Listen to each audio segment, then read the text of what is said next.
Good midday, good midday, good midday, good midday. The day the Lord has made, rejoice and be glad in it. Rainy, foggy, behind time. I had a dentist appointment, new dentist. And of course, with new dentist, I didn't think it was going to take over 2 hours for them to go through and do whatever needed to be done. But we are here and we are grateful. Grateful to God. Grateful to God for that. Could y'all hold on just a second?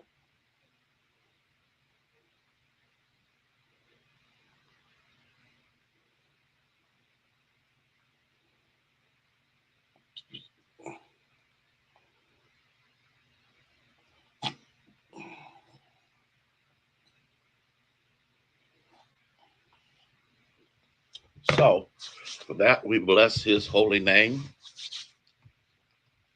for each and every one of you. Sabrina, how you doing? Jemison, Timothy, Minister Sarah, Kathy, Dean, Shirley, bless you. Thank you for allowing us to be able to come in here a half hour later. I'm like, oh my God, I didn't even realize that much time had gone by. And but then that's what happens when you change up doctors, when you change up what you change up, when you change up, you got to go through the whole process all over again. Cora, Dr. Pamela, Valerie, how is you? Okay. Denise, good to have you here on board. Thank you all so much for being kind and gracious to allow us to be able to come in here about a half hour later. So thank you, thank you, thank you, Deborah. Thank you so much for being here with us. We are grateful to God for each and every one of you. Okay, bless the Lord. It's good to see you, Carolyn, Elder Carter, Ayana, Deborah. Thank you for sharing, Sister Rowe. Bless your heart for being here. Tell Dad we said hey, and good afternoon to you one and all. Thank you so much for all that you are doing, all that you've done. Barbara, bless you. Nancy, good to have you here. Minister Faye, bless your heart.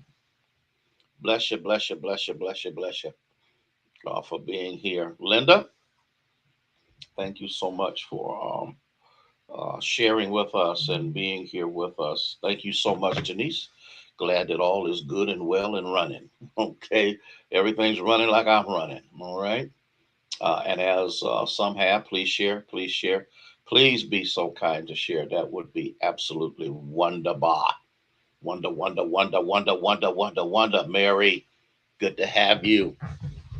Good to have you as one and all. So we're grateful and thankful to God for you being here on today. A great day. It's still a great day, no matter what's going on. It's still a great day. Um, I'm amazed. I'm not really amazed, and I'm not really confused. I am. I am. I'm not shocked. I'm really trying to find a word that will. I don't. I'm gonna get some rest one day. Um,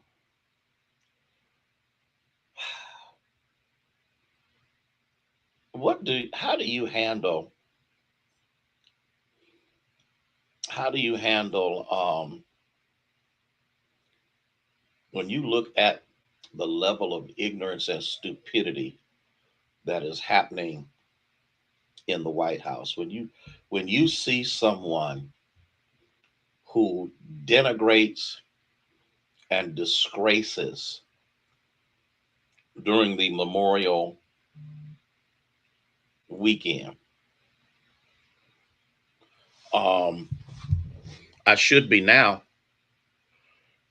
When you see somebody, Chaplain Hearns, who rather than being an encouragement to those soldiers, um, let me know if I am now because I just moved it. Lavonda, here is someone who is dealing with those persons. Della, bless you, who are willing to place their lives on the line. Floetta, Bless you, good minister of the Most High God. Here's somebody who did not serve but wants to be served. Here is somebody who, for the most part, Barbara White, bless you for being here. Here's somebody who, rather than talking about the military who risks everything they have, he begins, and the problem that seems to be overwhelmingly prevalent with somebody who is so psychologically dysfunctional, Stephanie, bless you, that everything has to be about him. He talks about people but don't want to be talked about. He denigrates people but doesn't want to be denigrated. He treats people as if they are dirt, but you best not do the same thing to him. He cares nothing about this nation. He cares nothing about those who have bled and died for the sake of our freedom, his freedom to be the jerk that he is. And so when you look at that and you see just how ridiculously, Andrea, how are you? Arrogant and cocky and stupid he is. We sometimes have to sit back and wonder, where is God? Ooh, ooh, ooh. You're chaplain. You're absolute. Hey, LMA dear. So one who, Linda Williams, one who knows not how to respect will never be respectful. And what do we do with all of the maddening moments that seem to be cataclysmically escalating to a ridiculous level of stupidity? What do you do? What do you do? Where do you turn when you got RFK Jr. Talking about pregnant women and children no longer need to be vaccinated? What do you deal with an administration? I'm gonna say it because it's gonna make some people mad, but I don't even care. Pat Axel, what do you do, Timothy, with an administration that is trying to kill people? And what they can't kill, they export out to foreign nations to be held in captivity. Minister Marcia, how are you? You look at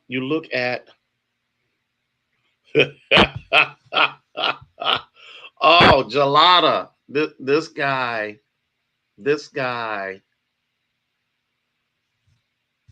who, and I'm talking about RFK Jr., this guy who has absolutely no educational prowess on health in any way, shape, form, or fashion, is now running the health industry of the United States of America. People who, for the most part, are have no clue of the sacrifice. Felicia, how are you? Carletta, good to have you here. Have no clue of what it takes to be who we are. Sister Rains, how are you? Thank you so much for being here with us. You look at those tyrants. Well, his voice sounds like that because he's been addicted to drugs for so long. It basically has eroded the esophagus and the ability of the voice box to operate properly.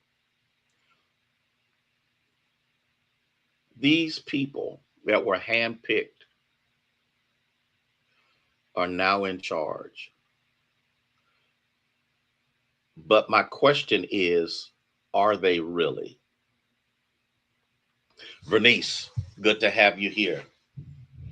And the reason that I say, are they really, is because God has what is known as his permissive will. That means that God allows some tragedies and travesties to happen in order for a higher, greater purpose to be developed from it. God allows people like him and the Mussolinis and the Hitlers and all of them to appear to thrive.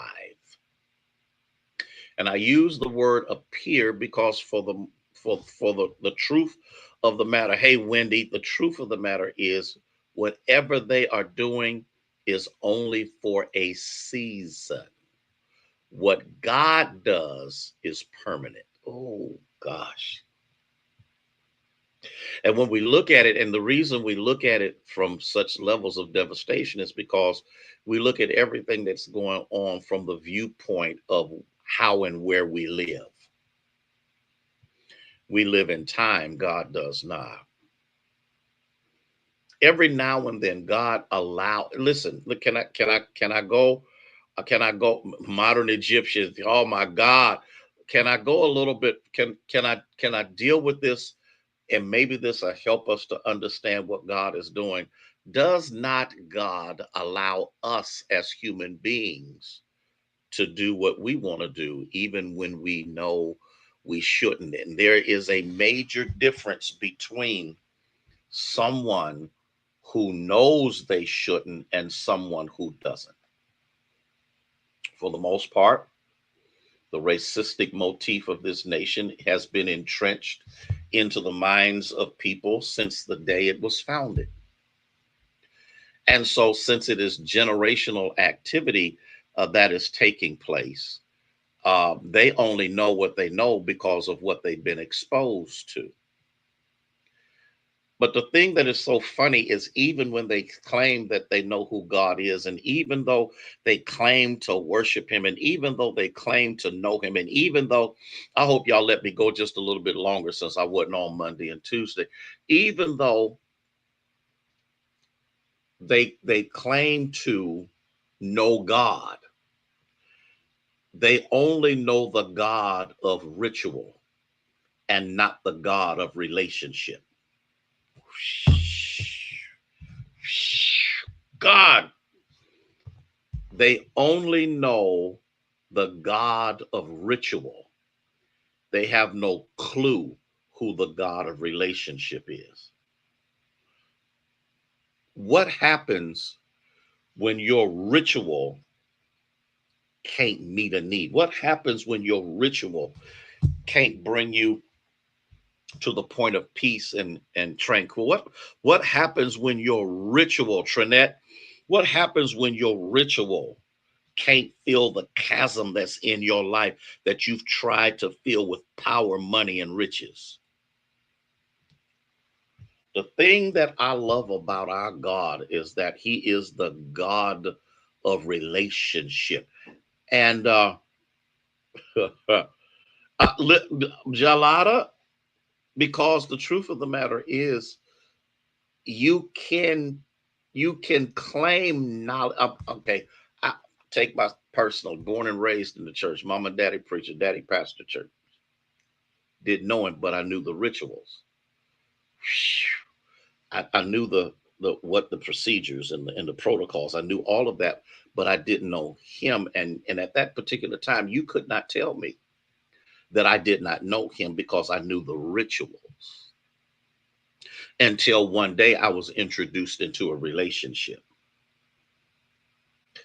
And so, for the most part, Gelada, they actually, because their grandpappies and all the rest of them instilled this in them, that the suppression of other people outside of who you are is the God that we should adhere to. We, on the other hand, minorities, on the other hand, we serve a different God. We serve a God that we can cast our cares upon him. Why? Because he cares for us. We serve a God that will supply every need in our life according to his riches in glory. We serve a God who is, who is fighting for us even when we don't see the fight. Okay.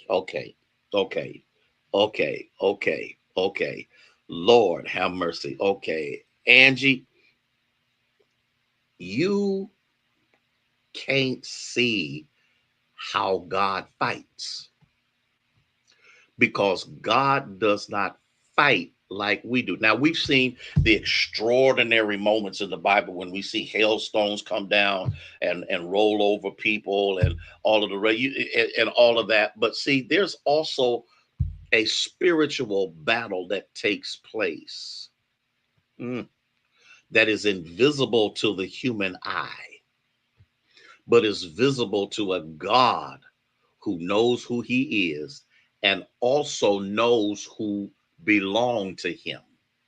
He knows the difference between the ritual and the relationship because somewhere along the line, the ritual will run out where the relationship never will. He fights for us. He's doing things behind the scene that we can't see, recognize, or understand. Why? Why? Can I tell you why? Can I tell you why? Because he's on our side. Listen, you will not find in the Bible any instances where when God is on somebody's side, that the enemy does not scream louder, look more intimidating, that the enemy does not do everything within its power to make sure that the work of the God behind the scenes is never becomes relevant to the scene. And this is important for us to see. It's important for us to recognize. Now, I'm not saying that we sit on our laurels and do absolutely nothing. What I'm saying is that there's our part and a God part. We should be praying. We should be seeking his face. We should be turning from wicked ways. We should be engaging him in consistency, pray without ceasing. All of these things should be taking place. All of these things should be taken because they ain't praying to nobody. When you saw them that one time, that was a ritualistic prayer, had no power to it whatsoever. In the midst of this, you do know that we serve the God of a secret closet. We serve a God that we go in, we come out different than when we went in. We serve a God who is able to take care of us. We serve a God that makes ways out of no way. We serve a God who is able to keep us from falling. Here's what I stopped by to tell you. I'm going to tell you a little bit more tomorrow. Here's what I stopped by to tell you. Don't you be weary in well doing, for in due season you will reap if you don't lose heart. Do not be swayed by what you see. Do not be intimidated by what you hear. He's a roaring lion, and a roaring lion does nothing but intimidate.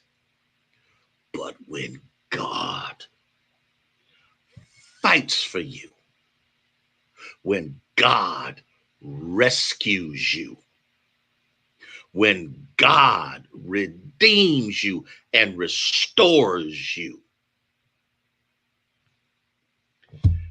you'll then know the difference between having a ritual and having a relationship. I got to go.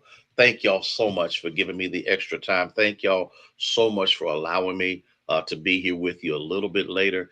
My job, and I see it clearly, that because worse is coming, and I'm letting you know worse is coming. But no matter how bad it gets, our God is badder than bad. Our God is stronger than strong. Our God is more able than able. And he will keep you from falling. Love y'all, love y'all, love y'all, love y'all. Pray that this little bit that I've shared with you has lightened your burden. I pray that what I've shared with you enables you to be what God would have you to be. Love y'all with the love of Jesus, who is the Christ. May God bless you. May he keep you. Is our bless his holy name prayer.